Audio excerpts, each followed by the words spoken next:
This episode is brought to you by the best-selling book, Rise of the Film Entrepreneur, How to Turn Your Independent Film into a Money-Making Business. Learn more at filmbizbook.com.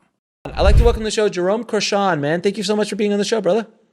Thank you. Thank you for having me today. It's been I've seen you pass through my Facebook feed probably 1,000 times, and I've heard about you and your course and all the good work that you've done in the distribution space, because there's not a lot of people in the distribution space that are trying to help filmmakers. And as I heard from somebody a long time ago who's in that space, by the time that filmmakers get to you, they're exhausted and broke. So they're exhausted, they're broken, they're really, really vulnerable. And, very much so. They're so vulnerable that this is where 70% of them, maybe higher, get taken, get taken for a ride, and they're screwed. Yeah, so we're going to go deep into all of that today. But before we get into that, how did you get started in the film business? Oh my Lord. Well, it's a long saga, as it is for all of us. I started out as an actor many years ago. Got some work here and there. Always felt that I would eventually write and produce. And then one day I woke up and said, "What am I waiting for? Why don't I just start?" Because I've been writing all along, actually, just not in screenplay format. So wrote a couple sample scripts to get my feet wet with that formatting. Then when I was happy with that, I wrote a full-length screenplay. And then I sought to to put it together the Hollywood way, package it with actors, a director, etc. So I spent 2+ years doing that. And actually not that long comparatively, but I spent time, and I had some name actors involved, who loved the script. And I had a name director at the time, not a big name director, but like a B+ director, somebody that didn't do shit, but wasn't doing the $100 million studio movies. So then we tried to raise money. I tried to raise money, and the director tried to help too. And we got it to a bunch of people, had a bunch of meetings, but we couldn't get it off the ground. And quite frankly, I don't know, maybe this is boring, but it was an ensemble piece. So there was not one or two actors that were going to be the sole leads. So the name talent we were attracting people had names, but they weren't the big names. And nobody wanted to take a risk, even with the package we were putting together. So I went ahead. What year was this, by the way? In the 90s. Okay. 1990s. So when there was money. There was money, and the independent film scene was burgeoning. Sure. So I went ahead and I just, said if I didn't have the money by a certain date, I was going to shoot no matter what with whatever I had. So I set a date. That happened. There's a whole, a lot of interesting things that happened along the way, with, not being able to now use the director had some name, and I went to independent director, people who hadn't a lot of credits or a couple of credits, but they were indie, so their name wasn't. And I went through 3 or 4 of them who would come and drop out or whatever reason. Finally, got it off the ground, shot it. Went through post. Took me a few years to get through post-production, actually, because I didn't have the money for that. But I finally made that happen. And then, bam, I'm ready to hit the marketplace. One of the mistakes that I made at the starting gate was submitting the film to certain distributors who passed on it because there was no pedigree. First of all, there were no names.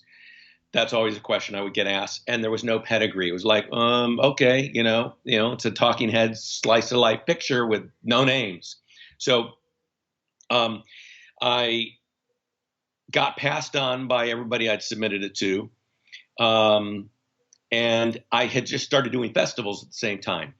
So I decided, okay, screw it.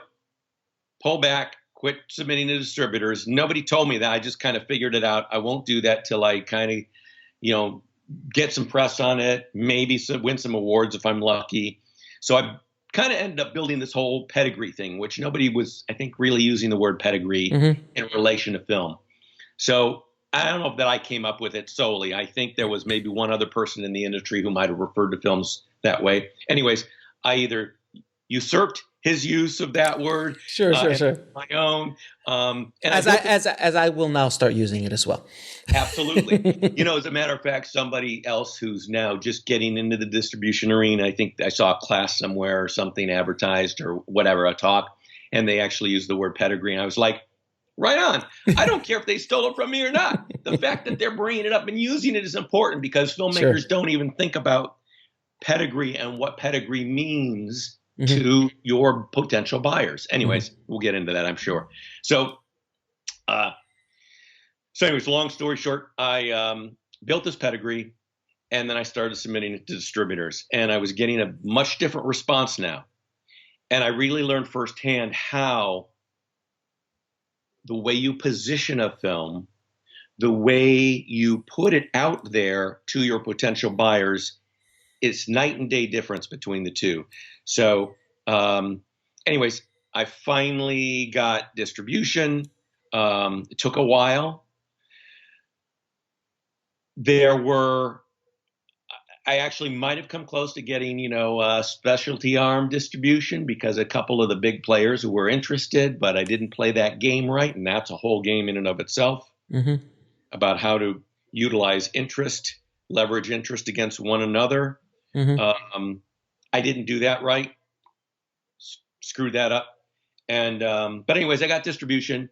It went out. I did some limited theatrical myself, and then Warner Brothers released it nationally. A no-name comedy drama. That journey then led me to just writing some articles about film distribution for the magazines. I'd get called after I'd write an article. Someone would find my number and call me, or they'd email me, "Hey, Jerome, your story was inspiring. I'm lost. I don't know what to do." And I started helping people, just for free. And then some of my colleagues, were finishing their films. "Hey, Jerome, can you help us out?" And by helping them out, two of them got distribution within 4 months of my talking to them and telling them what to do. And another one, it took them a year. And then they were like, "Jerome, you got to teach this. You got to share this. What you have is gold. Oh my God." And I'm like, no. I'm not a teacher. I teach, I'm a filmmaker. I'm not a teacher. I mean, those who teach don't do. I mean, seriously. Yeah, that's what I said. The same thing. There is that, and a lot of people think that or feel that way. Right. So I was no, and then also I was like, yeah, but these are my secrets. These are the things that. Let me turn my phone off. Yeah. These are my secret sauce. If I share this, it will lose value. Well, I don't know. One day it just occurred to me, well, I don't believe in scarcity just as a concept. I mean, I'm not saying it doesn't exist, but if we buy into it, then it does exist for us. Okay, maybe this is going to be a little out there philosophically, but if I'm being generous, in theory, and spirituality or religion would say it will come back to you. So I just decided, what the hell, I'm just going to share. Created a class, shared what I knew, helped a lot of people. That turned into a one-day class. It was an evening class, turned into a one-day class, turned into a two-day class. And I've just kind of stayed with it the whole time with my projects, helping others that I know and helping those people that hire me. So that's kind of how I kind of backed into it, right? I didn't intend to be doing this. I'm really good at it. I guess I'm like a film distribution whisperer, and then I just kind of get it, and I know what you need to do, and I can look at a film and say, this film needs X, Y, and Z to have an audience, or this film, here's the audience for this film, you got to do this, or this is the right distributor, or, stay away from these guys over here, they're going to fuck you. Sorry, I probably... It's all good. It's all good. It's the realities of our business, sir. It is. And, in this business, the distribution business is, 70% of this end of the business, it's crooked. I'm sorry. It's just freaking crooked. Yeah. I use the word predatory. Predatory is another way of putting it. Yeah. Yeah. It's predatory. And like and filmmakers are very vulnerable. Producers are very vulnerable, especially on their first few films. They're exhausted by the time it's done. They just want to move on, right? it's like, I don't know. I was going to say, liken it to, raising children, but I don't have any children, so I don't know what I wouldn't. I'm just speaking It's out of my kind of butt to it's say kind that. of But kind of like that, but the children that they don't go away. You don't just put them into distribution, and yeah. they're a financial drain on the family. I'm just throwing that out there as well. It takes years for them to actually put some money back into the pockets, but it could turn into something. Who knows? But Yeah. I'm joking. I'm joking. Everybody out there, I'm joking. I have kids. This is my true feelings. No. All right. So you said something very interesting though. Pedigree. Can you explain what your concept of pedigree is? Sure. So pedigree is simply, look, filmmakers out there, you make a movie. Who's going to like your movie? Your family, your friends, Right. people who personally know you. Even if your movie's not good or great, they're not going to most likely trash it, right? Mm-hmm. Or maybe some of your friends, maybe who are jealous, might trash it, but or they might trash it to your face, but they'll, behind your back. So people who know you personally are always going to be a little more favorable than the average person who doesn't know you. And so, without getting too deep into that concept and social media and everything, all that stuff, you need to, as a producer, needs to create this profile. Pedigree is a profile, a positive profile on your film of what others are saying or what that film can do. So here's some examples of pedigree. First of all, if you have names in your movie, that's automatic pedigree. You automatically start with pedigree. Oh, I've got, I don't know, Christina Applegate, or I've got George Clooney, or whatever. Okay, great. People are going to watch your film only because of that. And Mm-hmm. so pedigree is, what is it going to, what is it that why will people watch your film? So it's names. And if you don't have names, then did you win awards at film festivals? That's really important. And I know there's a lot of people in Hollywood who poo-poo that and say, come on. But it also depends on genre, wouldn't you say? Because certain genres, film festival pedigree means something. Like if it's a drama, but if it's like a slapstick comedy or a straight up horror film, I don't think that audience really cares that much if it won Best Picture at Screamfest. Okay. Yeah. Well. Okay. So that's a great question, and I'm gonna Go into it. go into it. Yeah, because there's two reasons pedigree is important. One is yes and no, it is and isn't important, and another is it is important, depending upon what you want to do with the film. So Correct. yeah. So if I somehow don't get back to that, you'll bring me back in. Sure. So all right. So awards, if you can win them, press articles. So one thing that a lot of filmmakers don't do is they get accepted to film festivals. Now, if it's a tiny little festival or it's only in its first couple of years and the media doesn't pay attention, no matter what town it's in, well, you're not probably going to get any press. But if it's at least something that's been around for a while and there are even independent press that will cover it, you got to get some press articles, because what you're going to do is you're building a press kit for the film. And you build a crescendo of people talking and writing about your film. So when people are talking and writing about your film, the subconscious or subliminal message is you have something valuable. You have something worth talking about. And while this sounds simplistic or like, is it really that important? Yes, it's freaking important, because sales. All right, here's the bottom line truth. Films are no different than anything else, any other commodity in the marketplace. Okay, a film is no different than this coffee cup. Mm-hmm. Coffee cup has an intrinsic value, $2, $10, whatever it is. But the value is it's useful to me. Movies are not useful to people. They're only entertainment. So you've got to make your movie appear useful to someone. Useful as either an entertainment, something to spend 2 hours on and have fun, or if it's a documentary or a social issue, something, or a narrative movie that has a social issue, a serious issue in it, that can make your film important. and important to the level that it's something my audience needs to see, because it's going to open your eyes. It's going to change the world in some way, or it might change the world in some way. Al Gore's An Inconvenient Truth. A lot of people laugh about that film today.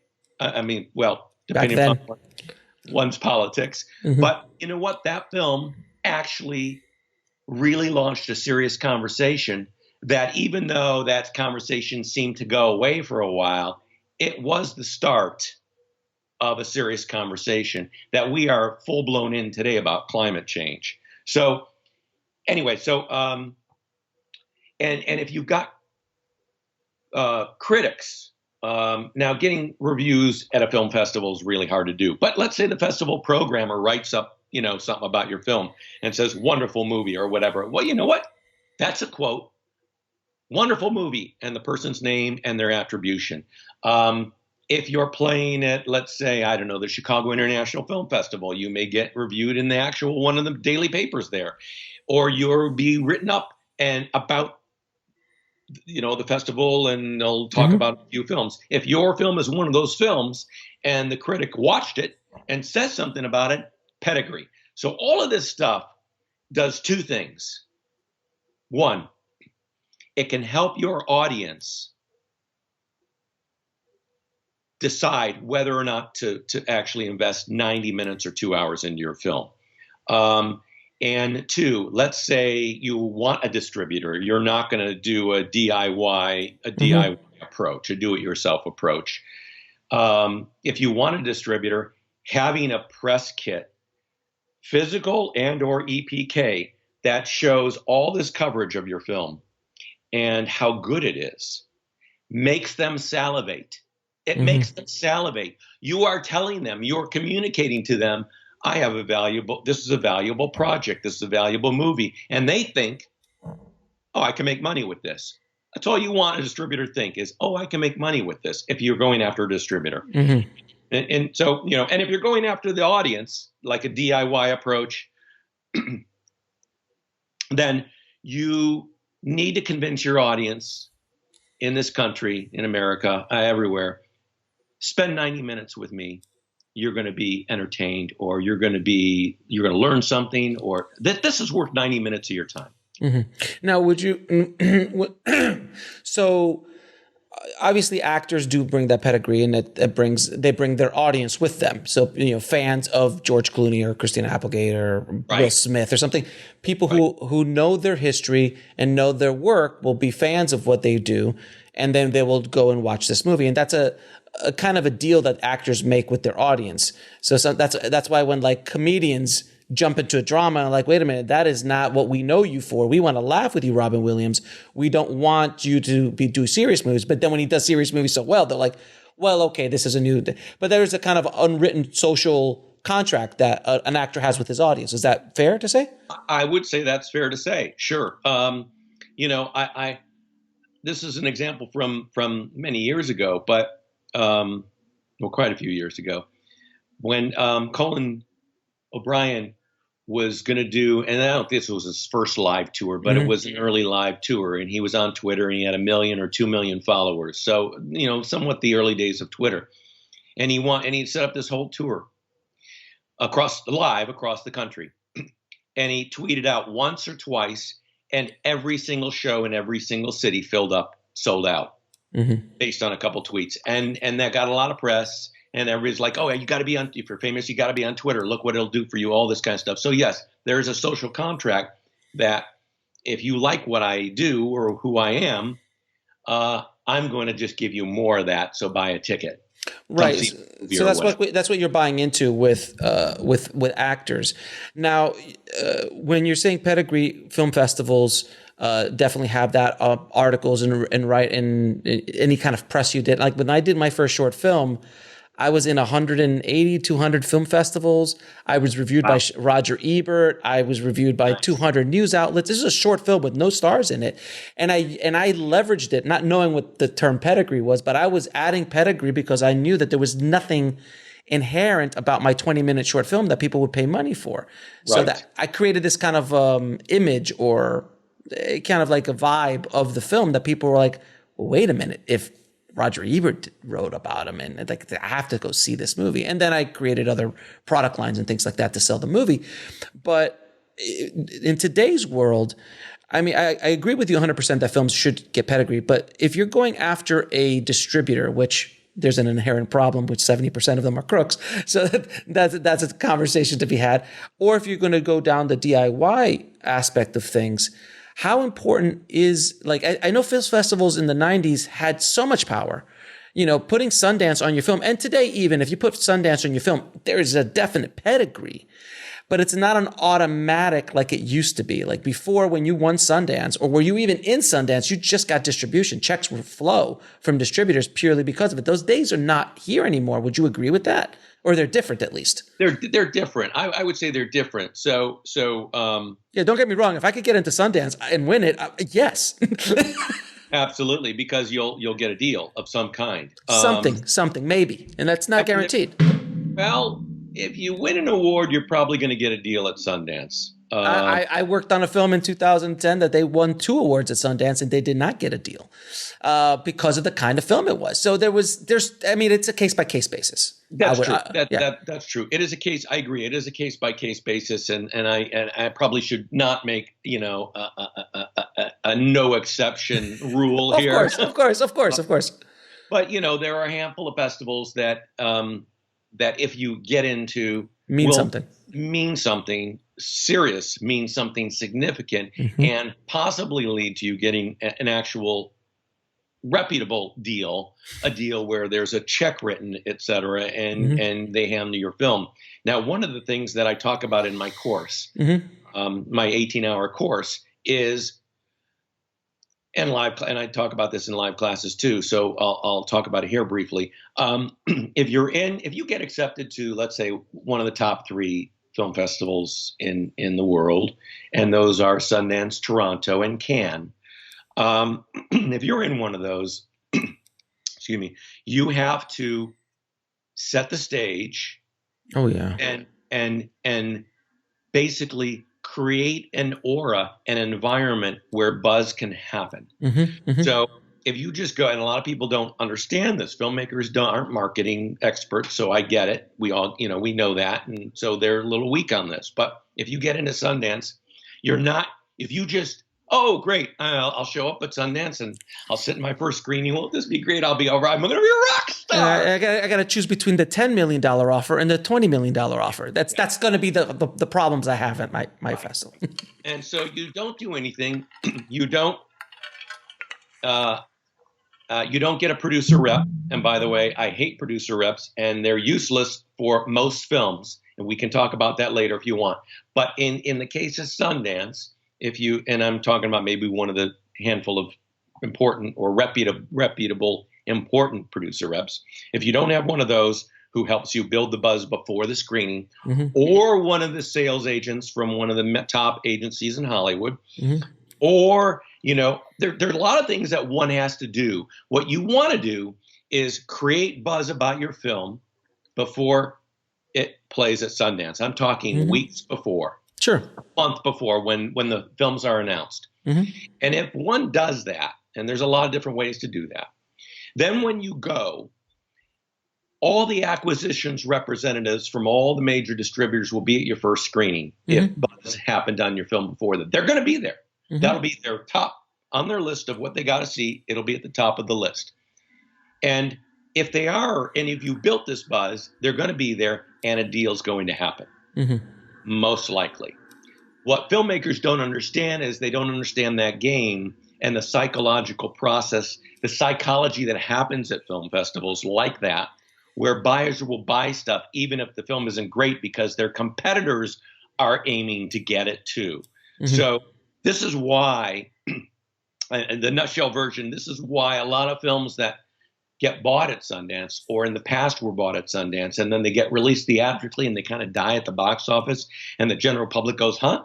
Well, it's not a great film. Well, no, but in an environment like Sundance, you had 5 different companies going after it, and they were all trying to get the film because it's the case, and it's I want this film, and it played so well here, I'm going to make money with it. Well, film festival audiences are not exactly, you can't look at a film festival audience and say, okay, the rest of America is going to respond this way.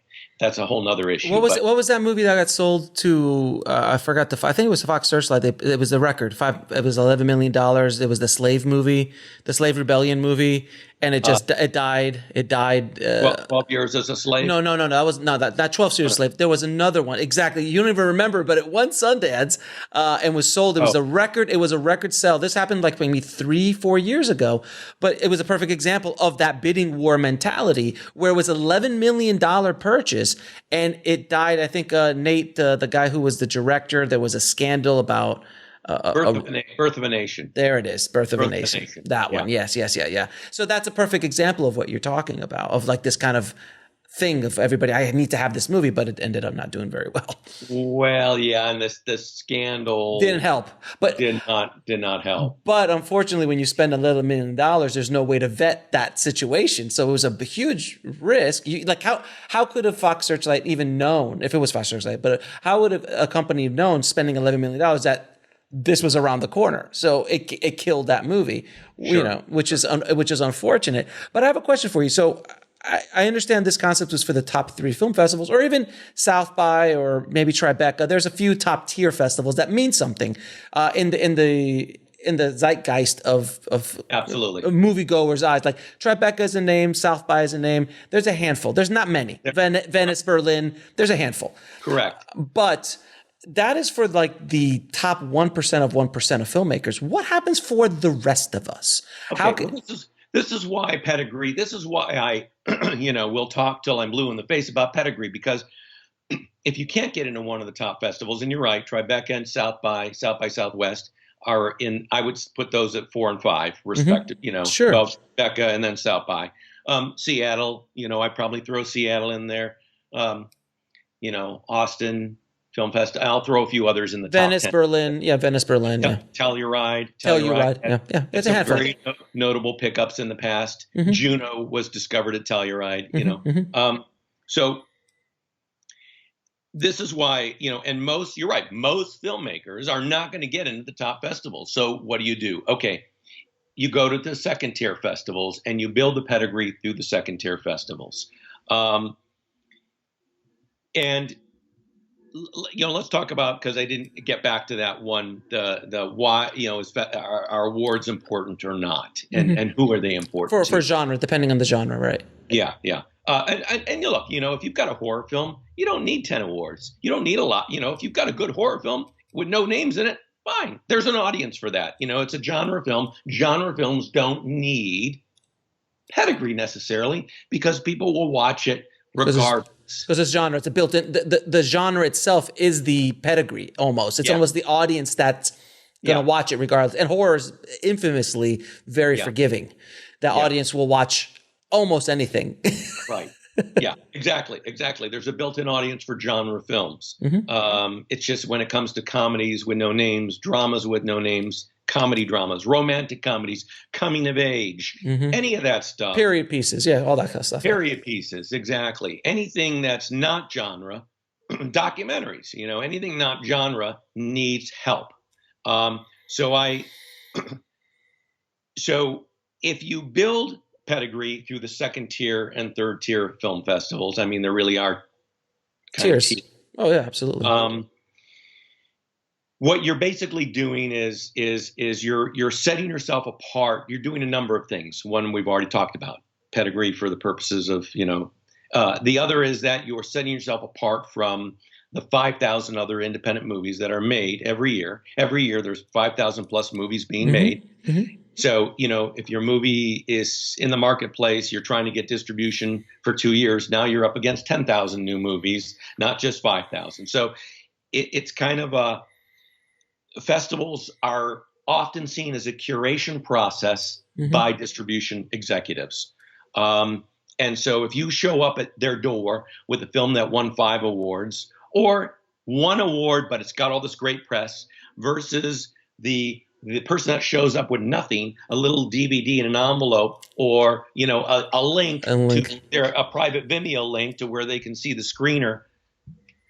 Well, if you're in the business to make money, which are you going to look at first to make a decision? Of course. I'm going to look at the one that's come with press and or awards and or, my time is valuable. I'm going to look at that before I look at that. And that over there is a pile that grows, and it'll get to, but Maybe. it won't, maybe. Right, maybe. It'll get to by the secretary of the secretary, Right.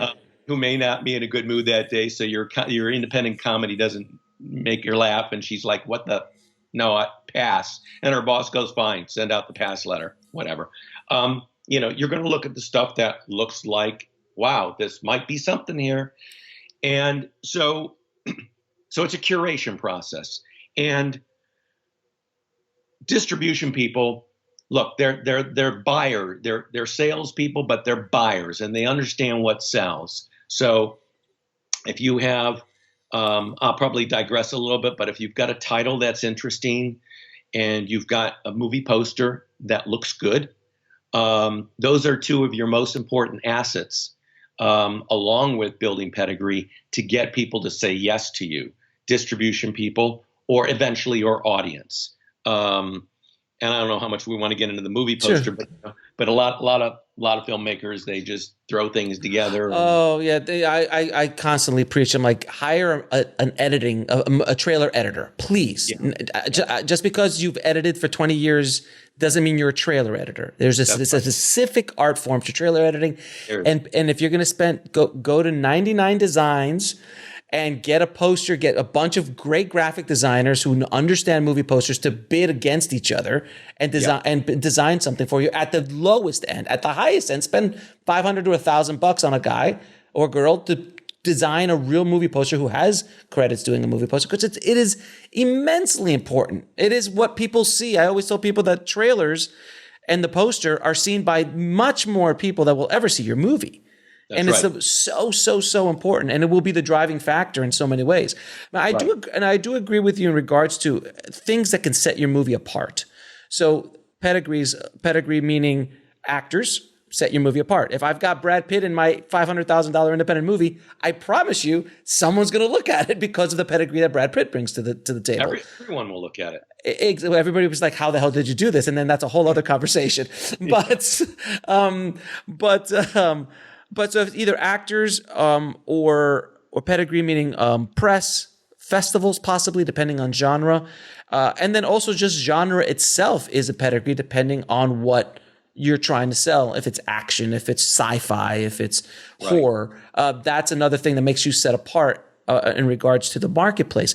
Now, we've been focusing a lot on distributors and trying to get bought and sold to distributors. Let's not talk about sales agents, because I agree with you on sales agents. I do believe there are some good producers reps out there that do some good work, but generally speaking, they're unicorns. They're unicorns without question. Yeah, and they're not to distract from your train of thought, but a lot of producer reps, look, I don't know why people still think they're so valuable or they're so important. I mean, they just aren't, except in some very selective situations. Yeah. So exactly. I mean, when we spoke off air, I told you, I'm like, oh, there's this one producer rep that ripped me off, and you're like, oh, it's this person. I'm like, well, how did you know? Because everybody knows that's what they did. So that was by the way, I think it was episode 3 or 4 of this podcast, which was why producers reps suck and how they're going to rip you off. Like, I've been on this boat for a long time. I was taken for almost $10,000. You and I, brother, and you know what? I absolutely. And I understand that a lot of filmmakers are like, they don't understand the game. They don't know they can just pick up the phone and call, and or they get blocked by one screening person on the phone who says, well, who you want to speak to? I'm sorry, if you don't have a name, we can't speak to you. Goodbye. I mean, and they think, oh my God, everybody's like that. No, I just last week or the week before, someone's like, hey, I can't get through to distributors. I'm like, who are you trying to reach? Everybody. I can get through to anybody. He talks about the movie studios and TV networks. I'm like, oh, okay. You're going to call NBC up and go, hey, do you want to buy my movie for, no. That's not the way. He's calling the wrong people. And then he's extrapolating that to mean everybody. I mean, there's hundreds of distributors here. Anyway. All right, so we're focusing a lot on, or what you've been talking about is focusing on being purchased by a distributor, which is more of a traditional legacy model of buying movies, and that's what has worked for many. Well, I won't say the word worked. It's the way things have been done for many years, Right. And I do believe that there's obviously a place for film distributors now and in the future as part of a holistic ecosystem for filmmakers moving forward. But with that said, how can you protect yourself as a filmmaker from these predatory film distributors? Because I just put out a podcast talking about how nobody really knows what's going on in the distribution space, because everyone's just trying to figure out the market now, because what worked before was DVD was the thing. Now DVD is gone. Then TVOD was the thing, and TVOD is really not generating the kind of revenue it used to be. Now it's SVOD and AVOD is where it's a lot of money. So there's so much shifting going on that these distributors don't even know how to deal with it. So how do you, first of all, protect yourself from it? And moving forward, how can we actually generate any revenue? All right, those are good questions. In terms of how to protect yourself, please. One of the things that, there's a lot of shakeout that's been going on for a long time in the distribution business. It's like, I would say, I don't know that things have really settled down since the digital revolution. When DVD started going down, that's when things kind of got complicated for distributors. And I don't think even to this point today that a lot of them have gone out of business. If I look at the list of who was a sales company, I'll just talk about the international sales agencies. We call them foreign sales agents or international sales companies that sell worldwide outside the U.S. and Canada. If we look at the list of all those who existed 20 years ago, more than half of them are gone. Probably 2/3 of them or more are gone. So there's always new companies coming into the marketplace to try their hand at the game. And if they don't succeed in the first couple years, they're gone. And what do you do if you've made a deal with them and your rights are tied up with that company? So one of the things that there's a lot of things we can do to protect ourselves. One is to do due diligence on any distributor or any company that you are considering making a deal with. And the due diligence means you're going to call up. I know other people now talk about this, or a few do. One of our colleagues does as well, but I was the only one talking about this for a long time. Not due diligence in and of itself, but how you do it is you call up a minimum of 3 producers of movies that have been with that distributor for at least 1 year, okay? That have been in the marketplace for at least 1 year, okay? And you can do more than 3. And you track these people down. You don't ask the distributor, can I have references? No. They're only going to give you their friends or the people who they performed really well with, who are going to give them glowing reports. And those are going to be anomalies, more than likely. So you just pick out, and there's ways to, figure out how long films have been with a company. And IMDb is a perfect resource for that. IMDb Pro, first of all, Amazon, you go to Amazon and you look for the release date. You make sure it's been at least out in the marketplace at least a year. And then you can go to IMDb Pro and track down the producer. Or if they're not there, you've got Facebook. You find them on Facebook. You find them on Twitter. You direct message them. You find them on Instagram. They're out there. It's very rare to find a producer today who doesn't have any online profile at all. Right. And will they answer you? Most of the time they will. Once in a while they won't, but fine. If you can't get an answer from one, you move on to the next. So you got to protect yourself by doing due diligence. The second thing is the contract that filmmakers and producers make. Those contracts, and if I go on too long with this answer, you can cut me off. I will, sir. Okay. You're going to get a boilerplate contract from a distributor. That boilerplate contract is going to be in their favor. Always. That's the way it is. That's business. As a business, many times you have to your own interest. As the nature of any business, you're gonna skew things to your favor. Exactly. So You just have to know that. Doesn't mean they're crooked. Maybe they are, maybe they aren't, but it's going to be in their favor. And your job as a good, savvy producer is to negotiate that contract, and you'll have to go through what we call a red line process. You're going to negotiate the contract to, at least at the very minimum, be neutral.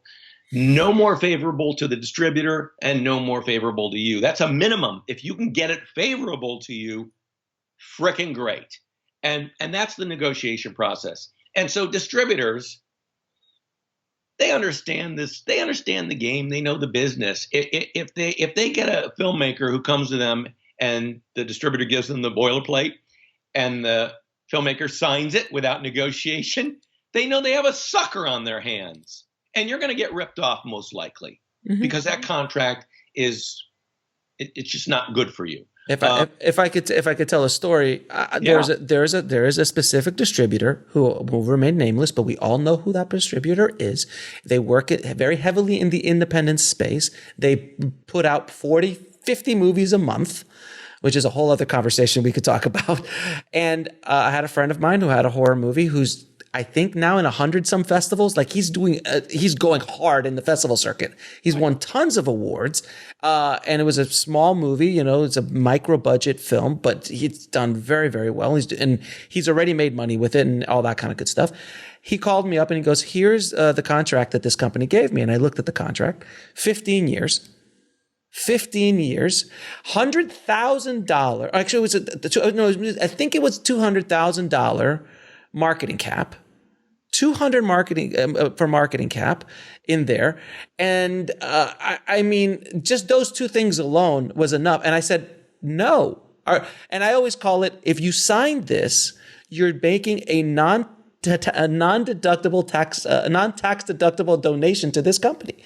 Like that's you're giving your movie away. You'll never see a dime from this movie. So that's when you're talking about boilerplate contracts. They'll throw out like, let's see if they'll sign this 15-year thing. That's interesting that you mentioned that example, and I don't know if it's the same company, but yeah, I have seen contracts. One in particular from a company that shall remain nameless, and there was a $200,000 recoupable in the contract. Okay? God, yeah. And not only that, there was a penalty clause in the contract. Okay. And the penalty clause went like this: if you make a deal outside of our jurisdiction, without us being part of that deal, and I think that was a worldwide right, so they had everything. If you make a deal and we are not part of that deal, you will be penalized get this, $200,000 penalty. So wow. The guy signed this agreement. He gave it away. An attorney look at it. It was not a client of mine. I mean, I would have not let him sign that. But it came to me through a colleague of ours, and I'm like, wow, what an idiot. You don't ever, filmmakers, don't ever fucking sign any goddamn distribution agreement without a good attorney reviewing it. And when I say that, I'm really passionate about this. You should. When I say that, not your cousin divorce attorney. Yes. Not your third cousin who real does estate. Who does real estate attorney? Yeah. Real estate. Okay.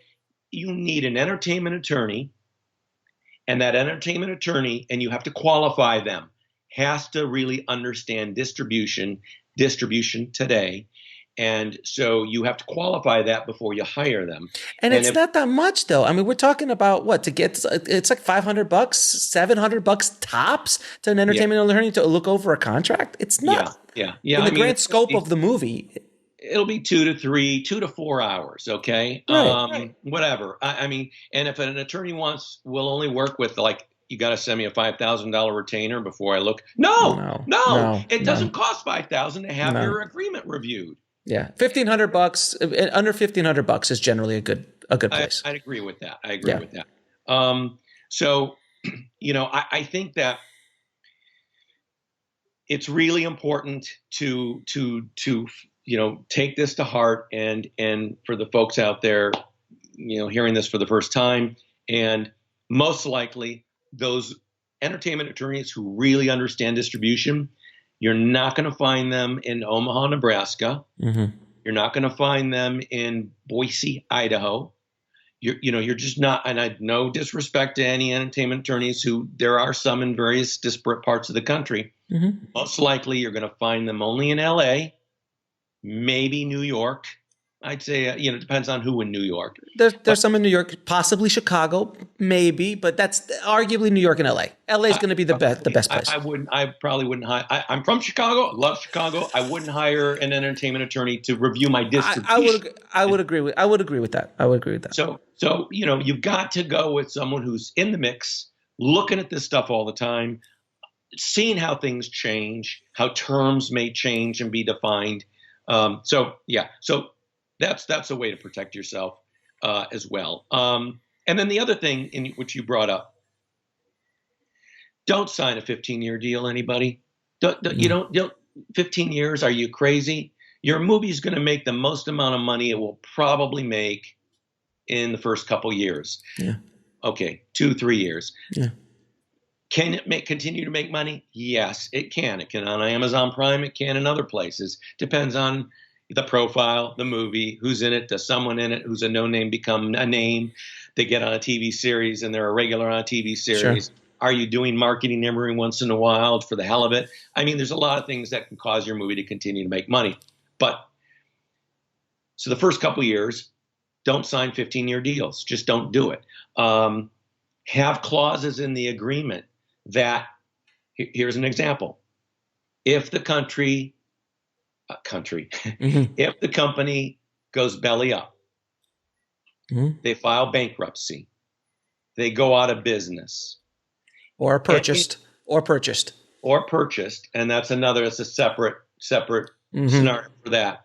But the first three, there should be a clause in your agreement that if they file bankruptcy, if they go out of business, the rights automatically revert back to you, so they're not tied up in a bankruptcy case. Now, I'm not an attorney, and there may be some attorneys out there who will say, well, Jerome, it might depend on state law. And I don't know if you can do that because blah, blah, blah, state law, bankruptcy laws, and various, but whatever. I mean, yeah, I demand that my clients have that in the agreement. We put that in the agreement, and that agreement gets signed, and it's passed muster by my attorney or my client's attorney, and it passes muster by the distribution company. Whether they agree with it or not, they'll accept it when I'm done negotiating, if I'm negotiating with them. So that's got to be in there, because otherwise the company's going to go out of business at some point in the future, possibly. And how are you going to get your rights back?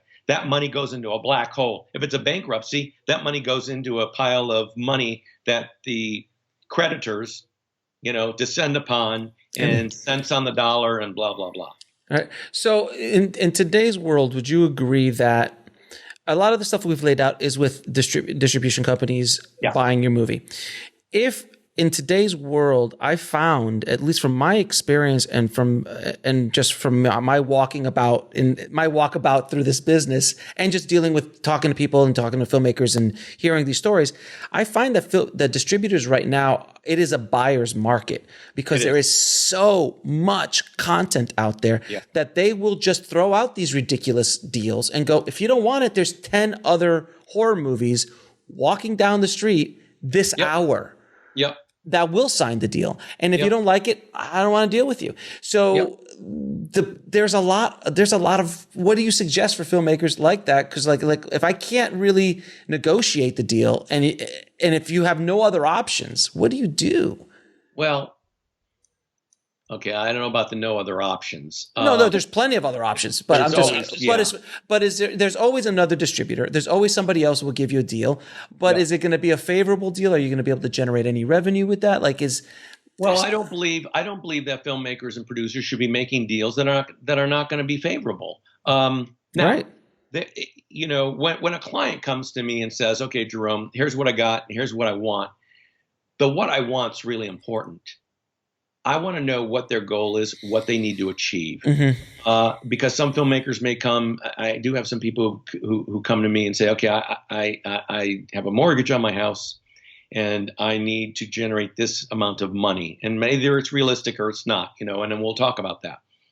Some people I have had, believe it or not, I've had some people come to me and go, Jerome, I don't care if I make any money on this or not. I want the most number of people in the world to see it because it's an important film or it's got an important message. Correct. And I go, great. Okay. Well, there's a whole different strategy and there's a different, group of people that we might talk to, traditional distributors or a DIY approach, putting it up on the platforms and making it free or available or, whatever. I mean, so we look at their goal. Now, in terms of, and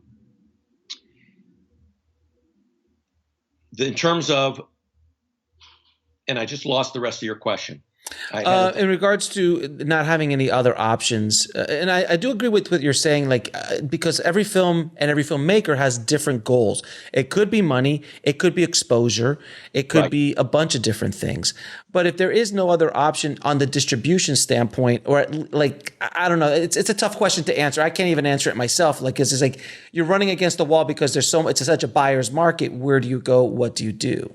Well, all right. So yeah. So I think what I wanted to say is I have, a number of years ago on one of my own projects. Here's how I'll give you two examples.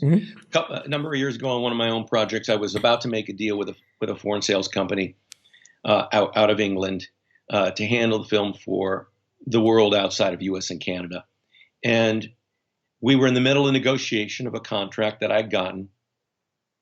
And the owner or the head guy was not frequently available, which made me a little uncomfortable because he was the one I started talking to. He's the one that gave me the contract, and he put some secretary in charge to interface with me to go through and everything that I would say, the guy would go, okay, yeah, I'm making notes here. I'll have to talk to so-and-so and get back to you. And after a couple of times of this, which really annoyed me, because if the decision maker was on the phone, we could just hammer it out right then and there.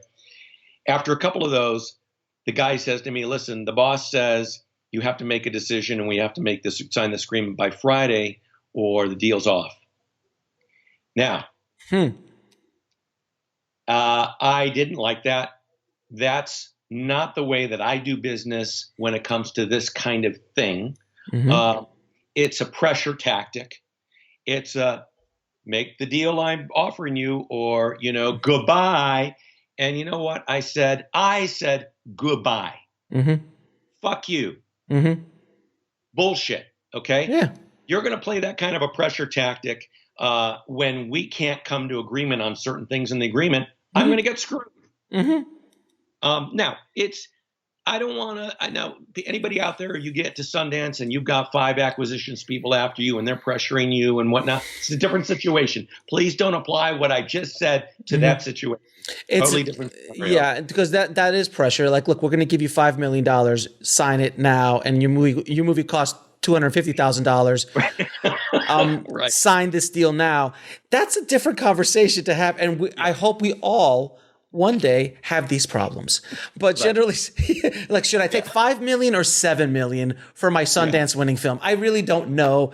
These are first world filmmaking problems. How many 50 screens versus 100 screens? Geez. I don't know. Now, the other thing that happened recently, this happened last year, and it was on behalf of a client. So all names and name of company will remain nameless. But the deal on the table was that the company wanted worldwide rights. We really only wanted to parcel out the international rights and keep domestic. But the way the deal would have been structured was it would need a theatrical release, which they would pay for in a certain number of theaters. And then it would result in a very profitable sale to a very important international territory. And when we ran the numbers, when we were given what that number would be and the costs involved, and the distributor's fee and the recoupable expense that they it's massive, I'm sure. we ran the numbers, we would have been at a net zero or maybe up $10,000 to $20,000. Okay. And now we did have the rest of the world to sell. I mean, the company would. And we had, sorry, that's my mail thing. And then we also had the rest of America. I mean, the company would have the rights, but after theatrical, we've got VOD. Yeah. So potential upside all the way around the block. The client said no. My client said no. I don't need $10,000 to $20,000 out of this.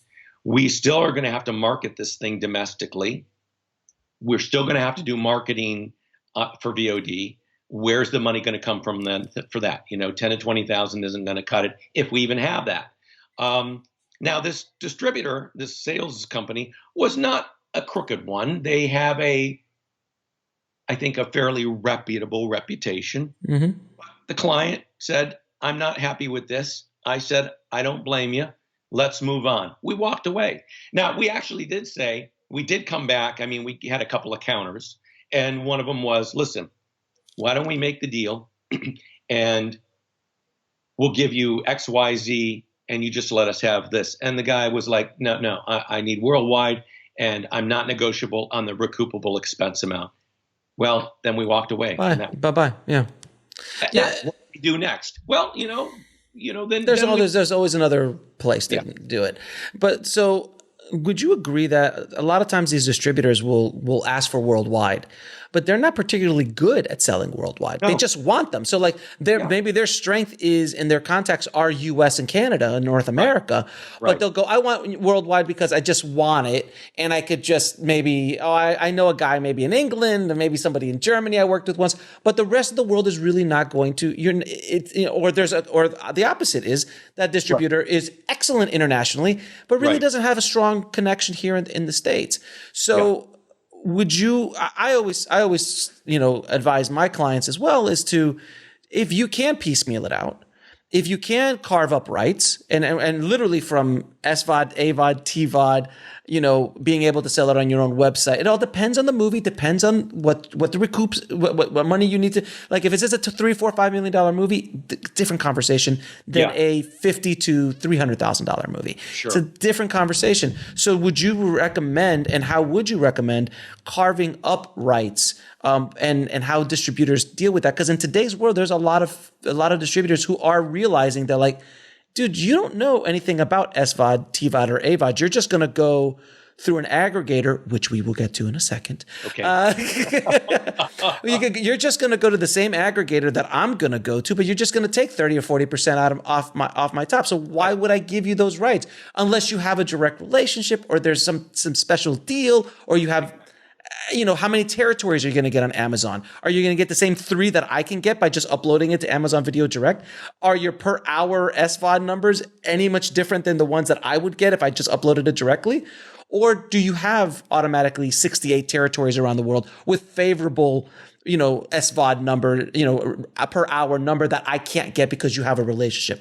Do you see what I'm saying? So what's your opinion?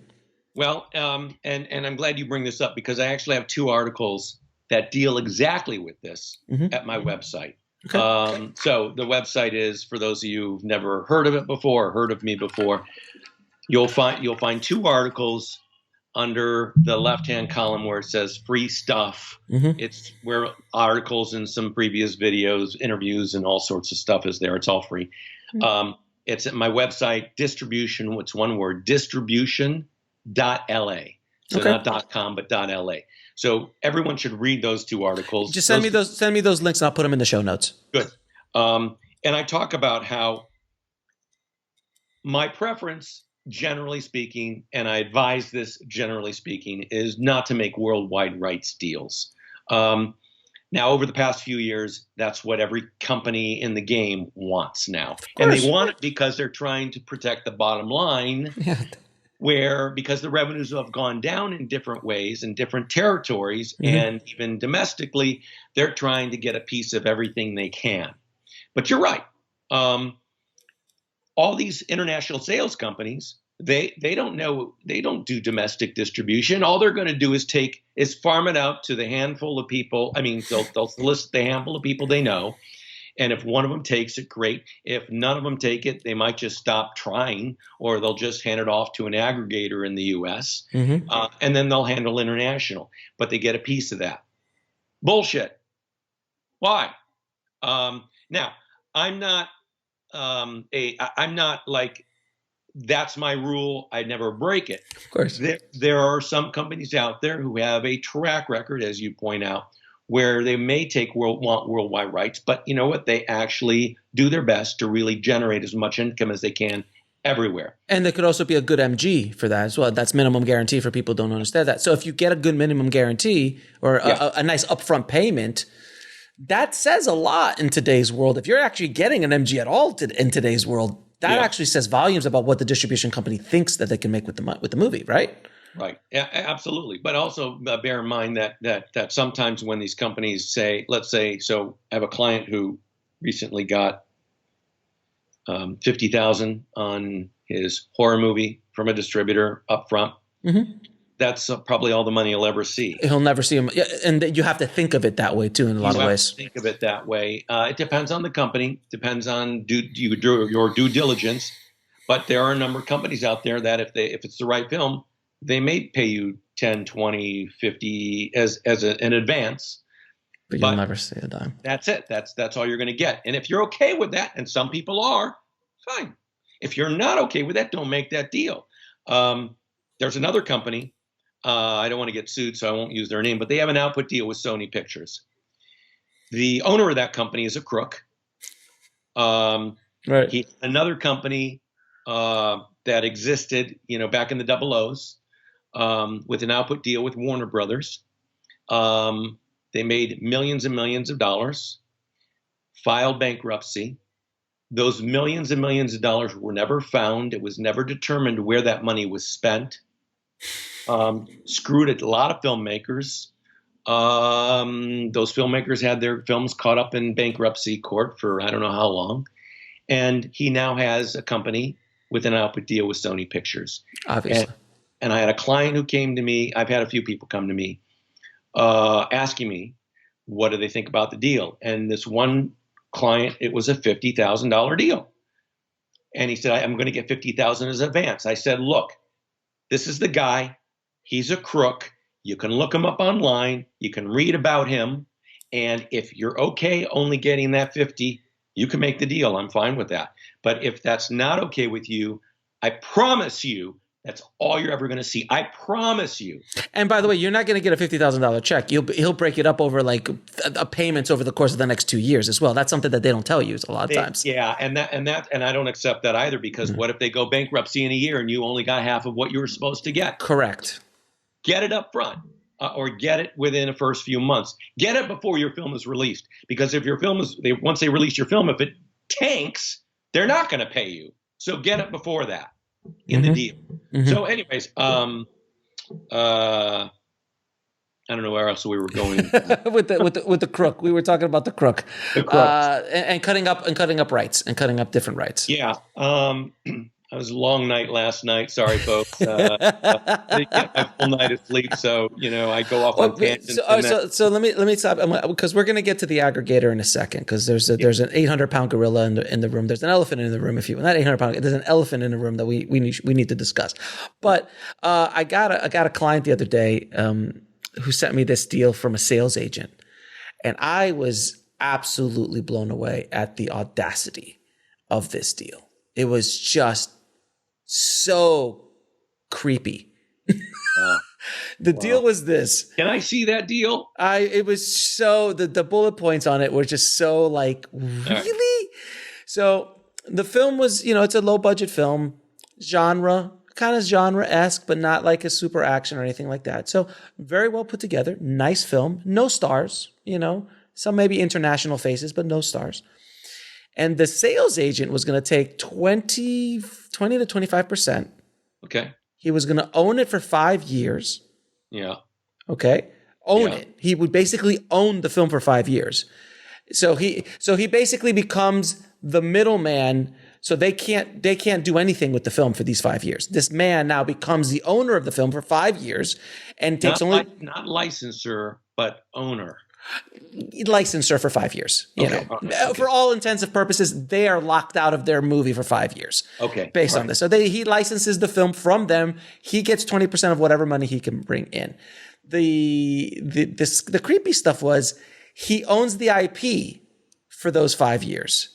So any deals he makes with the IP, he keeps. Which I found it's not a superhero movie, guys. This is like a drama. Like, I don't know. That's weird. He gets his name put on as an executive producer, which a lot of sales agents do, which I don't agree with. Same here. I hate and that. I think it's ridiculous. It's an ego. It's an ego. They're trying to puff up their IMDb, credits. I'll get to IMDb in a second. I'll give you a second. There's a specific reason. I'll get to IMDb in 1 second. Then on top of that, he needs to have his logo at the beginning and end of the movie. Now, I get it with a distributor. I don't get it with a sales agent, because now you're portraying yourself as you were part of this movie in a much larger way than you were. So the filmmaker turned to me and said, hey, I looked at their IMDb page and he has a lot of credits as an executive producer. I'm like, of course, because he has scammed a lot of filmmakers into this kind of deal, which now anytime a new filmmaker goes to check him out, they're like, wow, he's executive produced 50 movies. And I told him, like, do you want an IMDb credit? I can give you an IMDb credit. I'll go put one on right now for you. How many would you like? I've got 2 fake, well, not fake, but, what's the word? I always forget it. Alternative names that I use for credits that I just, because when I do a movie, a lot of times I do so many jobs, I just can't, it's ridiculous to see my name 1,000 times. So I made up a couple aliases. Thank you. I have a couple aliases that I use for like editing, post-production, color grading. And how ridiculous the names are Mongo Wilder is one of them, and Jalapeno Humperdinck. And I put them, they both have IMDb credits, pages with full credits, like a lot of credits on them, but they're real because they were me. But I'm like, that means absolutely nothing. I know people who just throw their names on a movie because they showed up. So you can't be fooled by that. And IMDb doesn't promote that. So doesn't police that. So anyway, that was the deal. Oh, and I think he had an expense account as well. Don't forget, he had an expense account for things as well, I think. I forgot what the total was, but there was an expense account. And he got $3,000, if I'm not mistaken, $3,000 to $4,000, something like that, to edit a trailer and make a poster, which he had final say on. Okay. They had no say on this. Okay. And I said, "Are you insane? Are you insane? Don't do this." Oh, but this guy told me. I'm like, "No, run away. You're just giving money away for and control over your film." And these guys were not rich guys. They busted their ass to get their movie made. And I'm like, don't do it. It's just, but these kind of deals are happening all the time. And if it wasn't for guys like you or me going out there trying to educate, people would get taken advantage of. And the sad thing about that, Alex, is that I don't know if this stat is accurate. Today, it was probably accurate some time ago. I use it anyway. I would say that probably 80% of the people who make an independent movie, their first one, never do it again. Either they realize it's not for them, or they got screwed over so badly they never recovered, and they're never going to do it again. So if they had you or me or one or two other people out there who are on their side to really try to help them, if they don't have that, they're probably going to get screwed. These deals that you're talking about and that I'm talking about are, they're very common. If you don't sign, yes, there's another 10 filmmakers behind you that they can do that. And they're desperate because they have no other options, because they don't know any other option of making money with their movie. Right. And I mean, that's ultimately why I started teaching this, because it's to me, it's a no-brainer. Everything I understand and know about this side of the business to me is a no-brainer. But to most people, filmmakers are creatives. They're not business people, generally speaking. They want to make movies. They want to be creative. They want to excel. Creativity is a self-expression art. that's probably not the right term, but I know what you mean. Yeah, yeah. you want to express in the world, and your way of doing that is through film, TV, film, media. And that's what you know. Hmm. But if you don't learn this side of the business, even just enough to protect yourself, you may not be a second or third time filmmaker. You won't. And that's sad, because if you're in this world and you have this desire, I happen to have the belief, philosophically speaking, that if you have the desire, you have the desire for a reason. And that reason is because you are to do that. You know, when people will say, I don't know what I want to do, not filmmakers, but people like, I don't know what I want to do in my life, right? Most people go through that. And but if you're middle-aged or you're in your 30s and you don't know what you want to do with your life, I think you just haven't made a decision. Your inner being, your heart, whatever, some part of your body is interested in something. What is that? Oh, well, I can't make money at that. Well, how do you know? If that's what you're interested in, that's what you need to be doing. But that doesn't mean that's the only thing you need to be doing. So for filmmakers, you want to get better at your craft. You want to become great filmmakers, storytellers. But yeah, you got to learn the business, or you're going to get screwed by the sharks out there, or you're going to be with a business partner who's going to handle it all for you. And that person's going to screw you. You've got to, you got to write the checks yourself, and you've got to pay attention to everything. I know it's tough. I mean, I know this business side is boring to most people. I don't talk about this in cocktail party conversations because people's eyes glaze over as soon as I start talking about the business of distribution and what they need to do. Even filmmakers' eyes will glaze over. So I don't get into it unless somebody, says, Jerome, I really need to understand this. The smart ones, and not to be negative to anybody out there, but if you don't listen to this information or don't really take interest in it, you won't make it. You just won't make a sustainable career in this. It'll be a one and done. And it's sad because there's so much opportunity for filmmakers out there, and so much more so than ever before.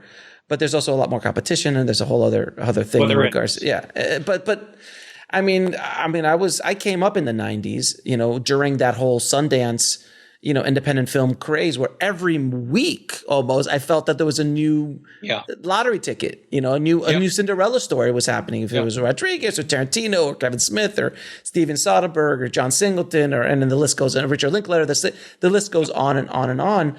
At that time period, it was a wonderful time. I have no doubt you and I crossed paths without knowing it at that time.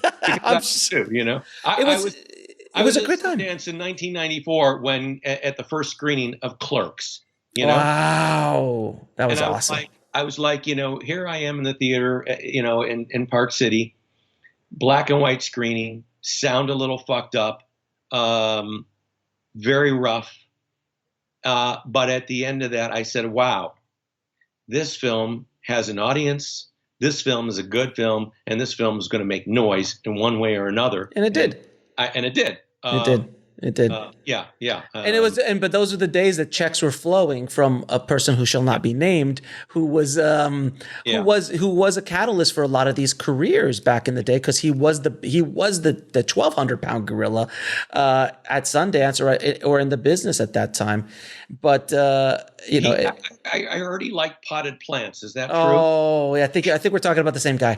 Yeah. So horrible. Sorry, it's horrible. Little weird joke there. I know, I understand, but that was a weird time to be a filmmaker, and I feel that so many filmmakers still to this day live in that time.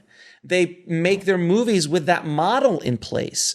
And I agree, and I think I have this theory that the reason that filmmakers tend to be 5 or 10 years behind or longer is because myths develop in our industry, and these myths are so powerful and so strong that it's hard to break through with the truth. It's kind of like, it's not that they were ever fake news. They were real at one time, these, Cinderella stories and whatnot. And what keeps them alive is every year at Sundance, 20 to 40 deals are made that get all this press. So keeps the dream alive. But when things change, people are still only talking about the way things were, and they think that's still the way things are. Right. I mean, I crafted my directing career around what Spielberg would have done in the 70s. You know, like you can't like look, I wouldn't, why would I go on YouTube? Steven Spielberg didn't go on YouTube, you know, Right. like, but the point was like, but he would have if he was born in this time period. Right. You know, if he was at that age in this time, Steven Spielberg, Martin Scorsese, they would have all been making YouTube films. They would have all been, it's just a different time period, and you've got to think differently. Now, before, because we're already, this is going on for a bit, and I have no problem talking for another 2-3 hours. I know we could definitely do that, but there is something that we did to discuss. And this is how we actually met finally. Was because of this situation.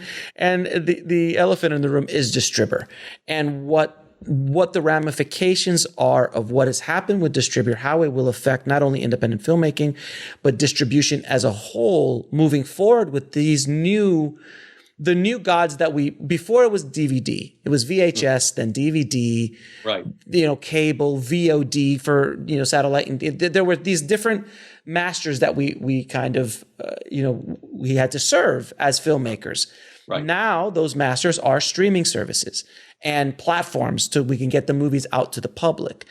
Right. And these platforms are dictating to us and to distributors as well that you must use these 5 companies who will aggregate all of the deal, all the technical stuff, as well as all the money, and with all the requirements technically that we're giving, but they're given not 1 ounce of requirements or any sort of rules on how to deal with money. And Distributor is a perfect example of the iceberg that we just skipped. And if we're not careful, there's still time to turn the ship, but we see the iceberg. But I have a feeling, you know, I don't want to be conspiracy or, you know, the world's coming to an end, but I do believe that this is a sign of we will be back here in 5 or 10 years with another company. Oh, sure. You know, there's no question. So I want to hear what you think about the whole Distributor thing, how it's been handled, how filmmakers could protect themselves, and so on. Yeah. Well, I think my response to that probably will be a little to that particular question might be a little brief in that I think, first of all, I never used Distributor myself. Mm-hmm. I always steered clients away from them. Mm-hmm. It wasn't like I was some psychic and I knew there'd be a problem down the road. I just didn't like their business model. I didn't like that, you know, you're going to pay them well, you know, they went through a lot of different iterations of their business model. You know, they get a percentage of your film, I think at one point in time. And then they got away from, you know, and then there'd be an annual fee as well. And then they, you know, and then you just pay this amount of money and they'll put it up on the platform. Or you pay them $5,000 and they'll submit your movie to the cable and the cable VOD for your $3,000 budgeted movie. Yes. Yeah, exactly. And you know, I just any company that is constantly changing their business model is a yellow flag, and you got to pay attention to that. Now, people don't follow this stuff like you and me. They don't track it. They don't know that Distributors' business models changed a few times. They're not aware of that. I get it. But did they do due diligence? Did they call up previous producers? You know, there was, I remember at one point, and this might have been 3 or 4 years ago, whenever it was, when the person that we know was working there the second time he was working there. And I said, hey, listen, I won't name him. I said, hey, listen, I have clients that ask me about Distributor all the time. You and I know each other. Can you give me, I know you guys promote and you talk about this one movie and it did this great number. Yeah, the return of Jake the Snake. Yeah. Which was one of them, yeah. And I said, are there any other examples you can give me that I can also share with my clients? And I kid you not, he refused. And his refusal was, we can't divulge that information. I said, wait a minute, I'm not asking for the actual numbers of those films, what they did financially, just I need more examples of films that have done really well. His response was, can't really give you that. I'm sorry. Now, this is a person I know. I'm sorry, that's bullshit. Okay? You're just staking your entire company and your marketing on one film that did gangbusters, and you expect everybody's going to come, following you like lemmings. And they did. People did. Over 1,000 films. Well, I don't trust that. I didn't even do the due diligence of calling up producers who've been with them for a year or two. I didn't need to. But the fact that this person wouldn't, was evasive, that's always a bad sign. So I didn't like that. I always felt, look, they don't do marketing. They might say they do marketing. At one point, they said they did marketing. BS. Nobody does marketing these days for independent films unless there are certain parameters and situations, as you know. I said, look, there are other companies that you can go with that are not going to cost you money up front, who are going to be direct with many of the platforms you need to be on. They're not going to charge you expenses, and there are companies that will. So you select the right company, you do your due diligence, and be with someone that might give you an advantage versus just putting your movie out through Distributor or Quiver or any of these other companies. Now, this is not a slam against, say, Quiver. I just used their name. But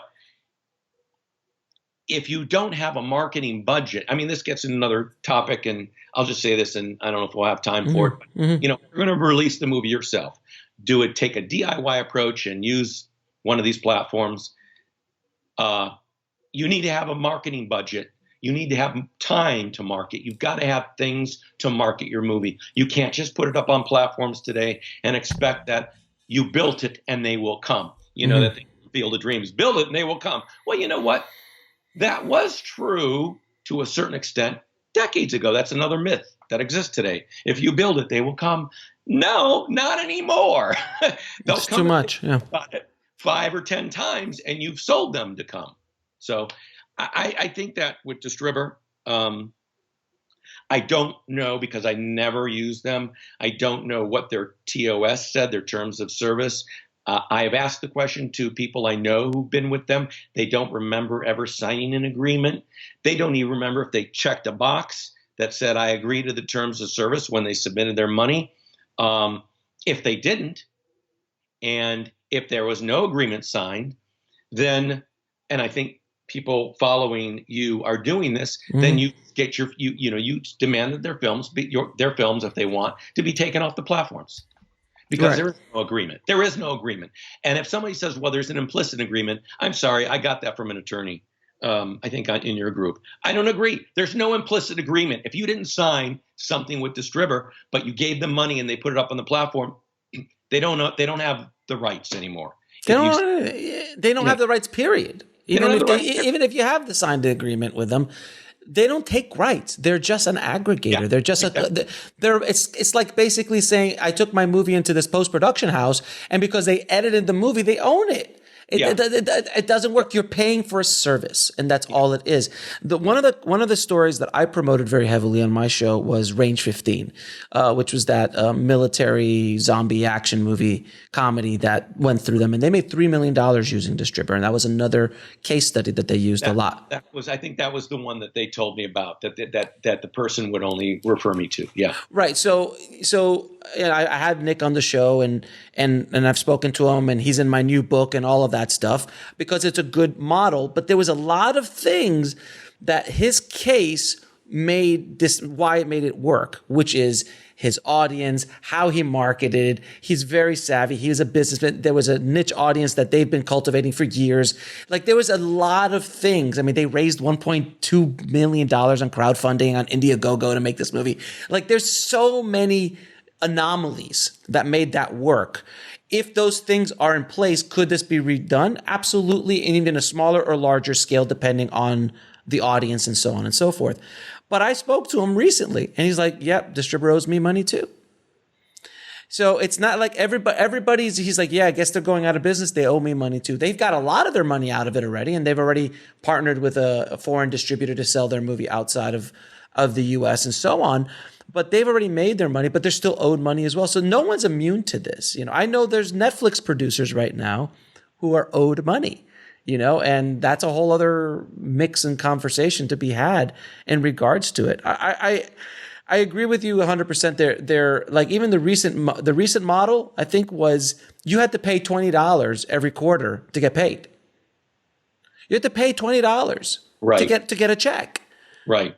In what world does that make any sense? Like, it was just, I don't know. I have to assume that there is, first of all, they were obviously, for them to go belly up, they were spending money beyond their means, beyond what they were bringing in. Mm-hmm. That would be their share. Mm-hmm. So there had to be a mismanagement of finances, and or coupled, well, I would say probably coupled with a business model that wasn't working, mm-hmm. but definitely a mismanagement in terms of what was coming in and what they were outlaying for staff, mm-hmm. overhead, et cetera.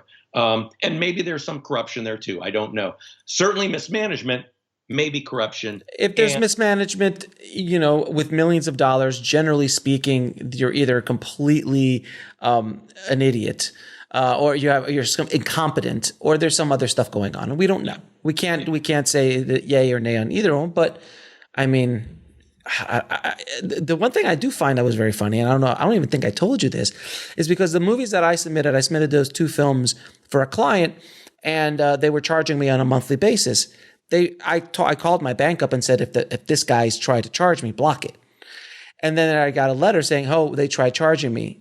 They tried charging me my monthly, thing that I had to pay them. And I was like, wait a minute, they're trying to charge me after they've now released the information that they're in a reorganizational process and they have no money to pay anybody, but yet they're still charging me. To me, that's completely immoral. It's completely immoral, because they even told me we can't guarantee the service you're paying us for, but we're going to still keep charging you. Yeah. Yeah. That's ridiculous. It is ridiculous. No, it's ridiculous, and it's really disappointing that that this has happened to so many people who are affected by it. And, so whatever, 1,000 plus filmmakers who have to find new homes for their films that have already been exposed. So, and maybe old now, old by other people's standards. Movies, titles, right. Now Amazon, they can always, you can always get it up on Amazon yourself through their service. And that is it's one of the what I call the big boys. It's one of the big boy platforms. So being there, there's a lot of eyeballs. Mm-hmm. But there are options as well. There's other options that I've spoken about, like, in Indie Rights or Film Hub or these kind of places that they do good work. And again, anytime I say anything from now on, I go, please do your own due diligence. Yeah. Please do any kind of company that I ever recommend. Please do your homework and see if it's a good fit for your movie. It might not be. Yeah. But there are options out there. There are options other than going with another aggregator, right? Which, if those aggregators go down, we're going to be in the same place again. And don't think it can never happen. Right. And I just said, I just released a podcast today, and I said this very frankly. I'm like, all these problems that all the distributors are having, and I'd love to hear your opinion on this. All these problems that distributors are having, trying to figure out revenue streams and how to make money and what's working, and that the landscape keeps changing, and this breakdown with distributor and all this. This is all happening in a good economic time. Right. We are arguably in a good economic time. Things are somewhat stable. There's growth. Real estate prices are up. The stock market is up. Overall, give or take, it's not for everybody, but overall, we're not in 2008. Can you imagine what's going to happen when the next downturn happens, which any minute, within the next few years, something's going to happen. We're late. We're due. It's cyclical. It happens. It's happened like that historically for the last 100 years. Something's going to happen. Right. How do you think this whole business is going to react? I mean, I think what happened in 2008, because you were, I was around in 2008, but I really wasn't focused on the distribution side of things then. What happened in 2008? I'm sure a lot of companies just went belly up during that time. Sure. And I think it was 2009, 2008, somewhere around then. And I don't know that it was right at the time of the economic crash, but somewhere around there. This executive in Hollywood said, the sky is falling for independent film. the sky is falling. Do you remember that? Chicken Little syndrome. Got Yeah. And every media outlet picked it up, especially every entertainment media picked it up. There was conversations about it. Everybody was talking about it. The prognostication of indie film is dying. That's what this guy was basically saying. Was it Mark Gill? I can't remember. I don't remember. And at that time I was like, don't listen to that. Indie film will never die. It will never die. It will change. It'll change. But they'll go through cycles of change. And, there'll be a bunch of companies, and when I was talking about at the beginning about the foreign sales companies that, 2/3 of them are around today. Well, same with the domestic distributors. A lot of them aren't around today that were around 20 years ago or even 10 years ago, but new ones come into being, whether it's A24, who has not been around forever. Neon, Vertical. Gunpowder and Sky. There's always new people coming in. This is a country of innovation and entrepreneurship. So there'll always be new distributors coming into being who need films. And, so it never dies, but it does shift and does change. So, I think that's a conversation that I never really like to engage in too much with filmmakers, because don't worry about it. Make what you want to make. Express how you want to express. Just understand the business. Try to track the business a little bit. I know you don't want to, but read IndieWire once in a while. Read The Wrap once in a while. Read Deadline or Variety once in a while. Pay attention to kind of what's going on a little bit in the distribution arena. Listen to this podcast. Listen to this podcast. Absolutely. It's an interesting time. I'm trying to prepare filmmakers, and I'm trying to shout from the top of the hill as much as I can that, I truly do believe in it. Again, it's not a conspiracy theory. There's a sound economic, history here. We are going to go, something's going to happen. I don't know what. It could be smaller. It could be big. Something's going to happen. And I think it's truly going to affect our business dramatically with this streaming war situation. Next year, there's going to be 4 or 5 brand new monster streaming services. Right. How many streaming services are we going to pay for? At a certain point. You know what? And a lot of them that have come into being are gone, by the way. Yeah, Warner Brothers, what is it? That DC Universe one? That's gone. They Warner Brothers tried to make that a thing. It didn't work because it was too niche for what they were trying to make happen. It's a very interesting time. But when this thing does happen, or just even if the economic turn doesn't happen, just the economy of our industry, things are shifting so much that if filmmakers are not prepared, they're going to be run over. And we've seen it, so much. And just the history that you and I have been in the business, things have changed. I mean, you remember 2005? Like that's 15 years ago. It's 2010 is a completely different world than it is today. 2015 is a completely different world than we had today. It changes so rapidly. And that's also why the length of term that someone's going to enter into a contract is so important, because keep those always, they're going, anybody's always going to ask for a long period of time, and your goal in your negotiation is to bring it down, get it down to 2 years or 3 years if possible, 5 max, because that company may not be around in 5 years. Or they were absorbed by, here's the other thing that I kind of alluded to, but let's say you're with a distributor who is bought by another company. And so it gets absorbed into that other company. This happens a lot. And now your movie is in that company's library. And that company doesn't give a damn about your film. You're just one of a library. Your film is 3 years old. They don't care. It's in their library. And that gives them a value. They have a library. That's an asset.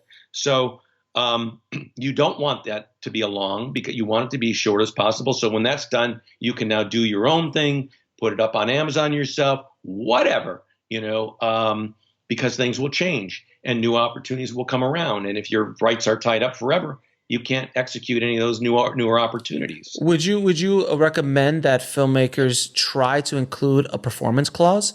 So like if 18 months or 2 years something doesn't happen, they have an out, or if they have money that was promised that they wouldn't make. Look, our estimates are that, we've done our numbers. Have you taken my course? I have not, sir. I have not yet, but I'm going to. I'm like, can you please? Performance clause is one of the key things that I talk about in That's amazing. In my course. That's funny. That's funny. I honestly have not taken your course because I haven't. I just knew that from my experience. I'm like, performance clause. Hey, you're saying you're going to be able to do this.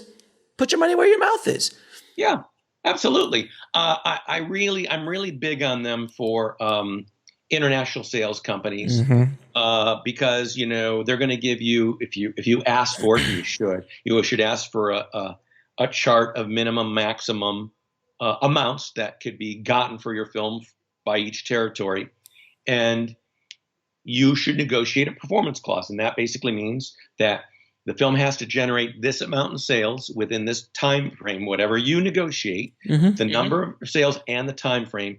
And if it doesn't, you get your rights back. So that should really be in domestic agreements too. But I don't think we can kind of get into the weeds on that with aggregators. First of all, a lot of aggregators, the good ones, you can get out of the agreement if you submit within a certain time frame of writing, 90 days. Oh, yeah. Aggregators you could pull out any time. You just have to tell them. Yeah. So that's a different area. But performance clause is really important, as well as what I talked about before about having the ability to having a clause in the agreement that if they file bankruptcy or they go belly up, you can get out. Now, if they're absorbed. This is a bit, I'm going to get in the weeds just real briefly on this. Often it's getting into an agreement that usually what happens in terms of a company being absorbed by another is there is an assumption that, that company that absorbs the company you're with, they must honor the agreement that exists. Okay. That's pretty standard and it should be in the agreement, your agreement. But, I don't like that. If you try to get in the agreement that if they're absorbed by someone else, you have the option to get your rights back. You could aim for that. They might not agree to that. That's a negotiation. So. Yeah, because their library is a selling point to whoever's buying them. If they have 2,000 titles and 1,000 of them say we're out, then the value is just not there anymore. So I think we've covered a lot in this episode, without question. This has been an epic episode about distribution, which I knew it would be, sir. I knew that you and I getting together would have this kind of conversation. So for whoever is still listening, I'm going to ask you a few questions I ask all of my guests. Yep. What advice would you give a filmmaker trying to get into the business today? Or for you specifically, what kind of advice would you give a filmmaker trying to sell their movie in today's world? So we touched on this earlier. In terms of the key things in terms of selling your movie today is remember this: selling your movie to either a distributor, a good distributor wants to take it on and actually try to do something with it, or to your audience. It comes down to, is your poster, your key art, your poster, is it cool and interesting enough to get people to come off automatic? If I may, let me address this real quick. We are creatures of, we're in an environment today where many people have ADD. And even if you don't have ADD, and it's not to minimize it, your attention span may not be what it was 20 or 30 years ago, or, the way people were. So when somebody scans through Amazon offerings or Netflix offerings or whatever, I'm talking about the general public, you have less than a second to capture their attention with your key art. If you don't, boom, they've gone past it. So less than a second, maybe less than a half second. If he catches their eye, our brain will stop on that for a moment to look at it. Okay, something caught our eye. Now we're looking at it. Now it's whether we like it or not. And this happens nanoseconds. Is this okay? Let me look. Let me read the synopsis. Now they read the 2 sentences. Okay. Oh, this sounds interesting. Okay. Let me watch the trailer. Can I watch it for free? Okay, maybe I just start watching it. Or if there's a trailer there, I'll watch the trailer, see if it grabs me. So that's the process. That's the thought process that your buyer goes through. If you don't get them with the movie poster and the title at the very beginning in that split, fraction of a second, you've lost the potential sale. Mm-hmm. So it's all about I don't care if you made the next Oscar-winning movie. If you don't position it right, and I know this is marketing and you don't like this stuff, but if you don't position it right, it has a huge impact on your sales. Can I just say, and we can wrap this up. I don't want to.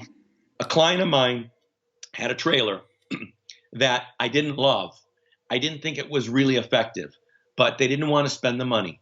They had made it themselves. The editor and the filmmaker made it themselves. It was not horrible. It was not bad. It was just, so what? Okay. And the movie was released with that trailer, and it got on the cable VOD, and we were given the statistics of the people who watched the trailer versus the people who bought. And the people who watched the trailer was massive, and the people who bought was, really small.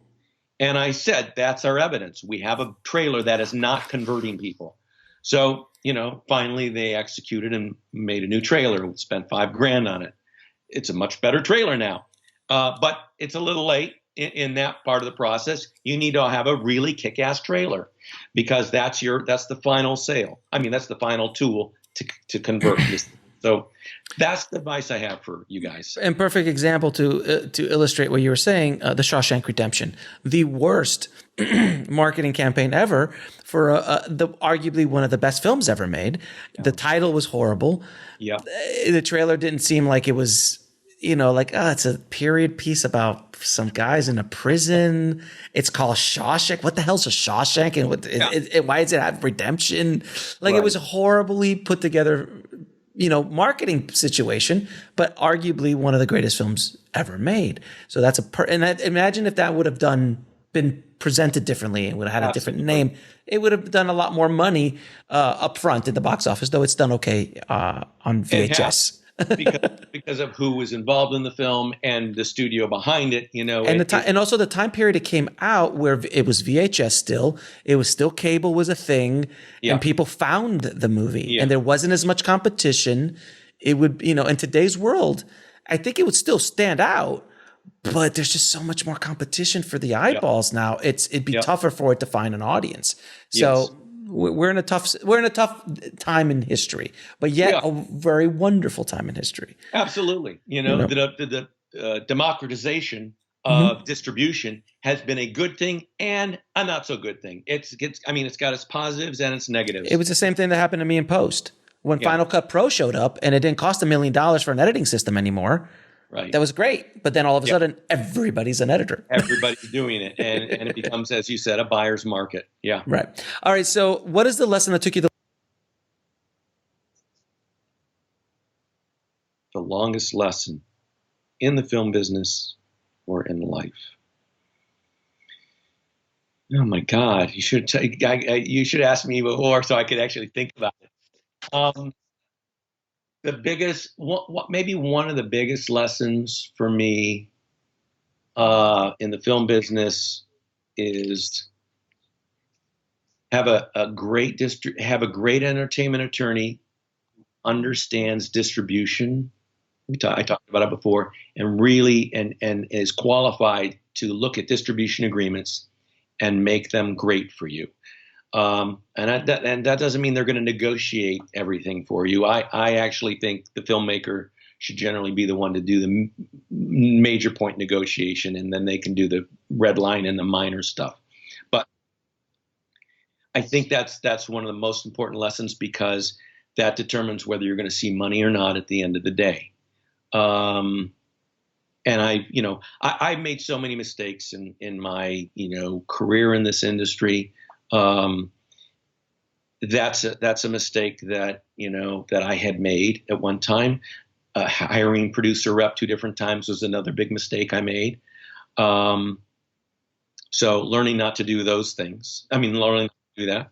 Yeah, yeah, um, yeah.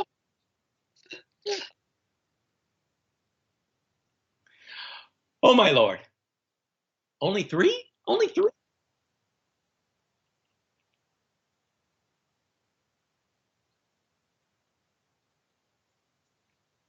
The Godfather, the first one, brilliant movie on many different levels.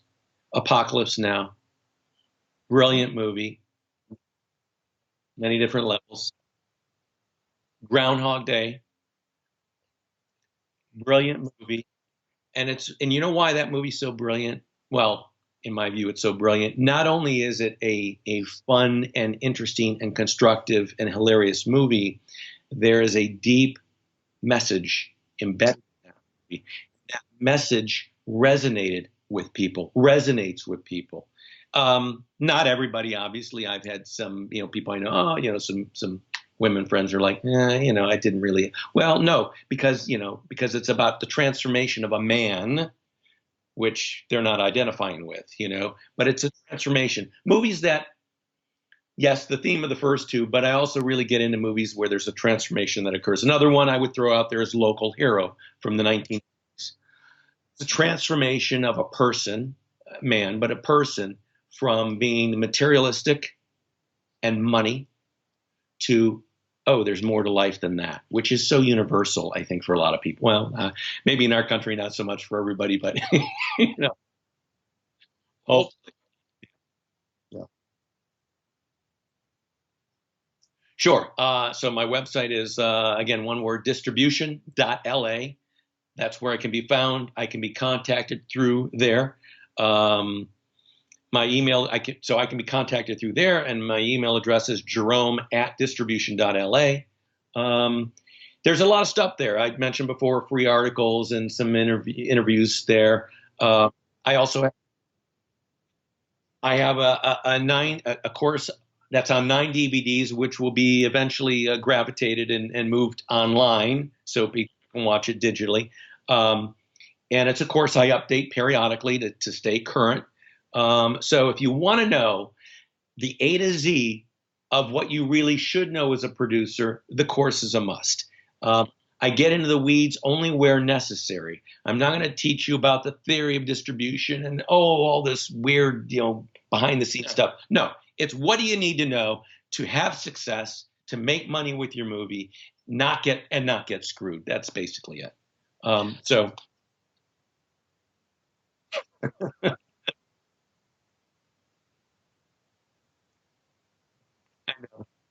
we'll have to do a part two at some point. Yeah.